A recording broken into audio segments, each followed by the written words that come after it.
Berlin. The city you know is the capital of Germany, and it used to be communist wall that wasn't built by Donald Trump. My name is M. Laser, and let's get to it. The origin of the name Berlin, according to most German sources, is derived from the word Bar, meaning bear, which would explain the Berlin coat of arms having a bear on it. However, this origin is unlikely as bear in ancient Germanic is Bern. And yes, this is why the Swiss capital is called Bern. And the Berlin coat of arms, even though dating to the 13th century, didn't become relevant until the 18th century. The more likely origin of the name Berlin comes from the plebeian Western Slavs who inhabited this marshy and swampy land and named it Berl or Birl, meaning swamp.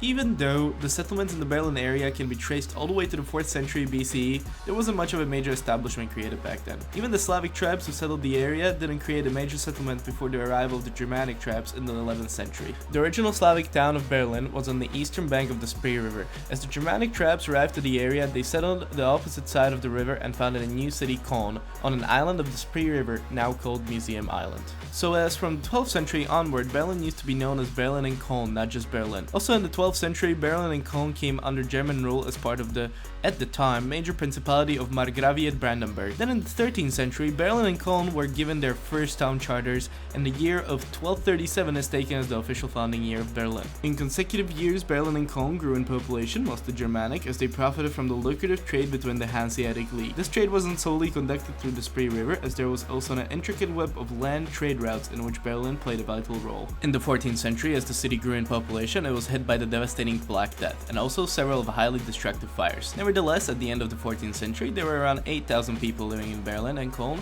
However, this wasn't much compared to other German cities at the time, for example Cologne, which had 5 times the population. During the 15th and 17th century, there was a large expansion in Berlin and Cologne. In 1432, the two cities merged and formed Berlin, and in 1451 it became the royal resident of the Brandenburgian electors. Because of this, Berlin had to renounce its free city status of the Hanseatic League, and its main income shifted from trading to producing goods and services to the rising noble class in the city. Meanwhile, during this time, due to fires, plagues, migration, assimilation, and discrimination, the Slavic population of Berlin became almost non-existent. Nevertheless, Berlin grew in power and population during the 15th to 17th century.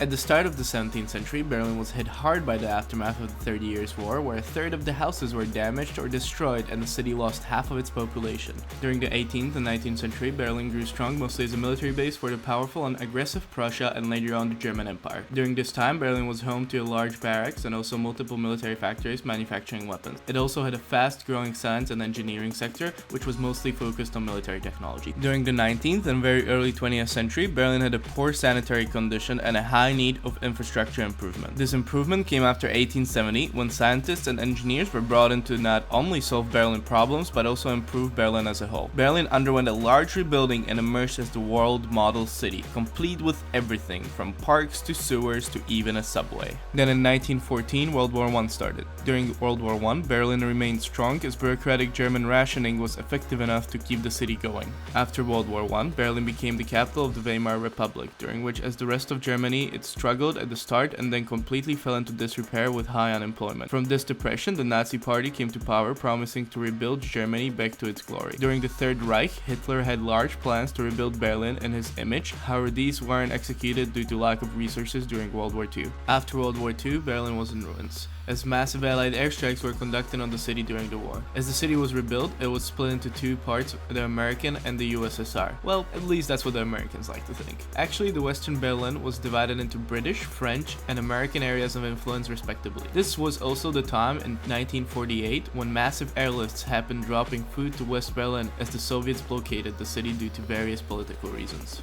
During this time, the infamous Berlin Wall was constructed around West Berlin, and ironically it was called the Anti-Fascist Protection Wall by the USSR. Nevertheless, thousands of people tried to escape into West Berlin, some succeeded and some sadly didn't. Thankfully, in the November of 1989, on no official direct order, border guards allowed crowds of people to cross to West Berlin from east, and border was opened ever since. 3rd of October 1990 was when Berlin was reunited along with the rest of Germany for good. And after decades of Berlin's and Germany's turbulent 20th century, it was reunited at the end.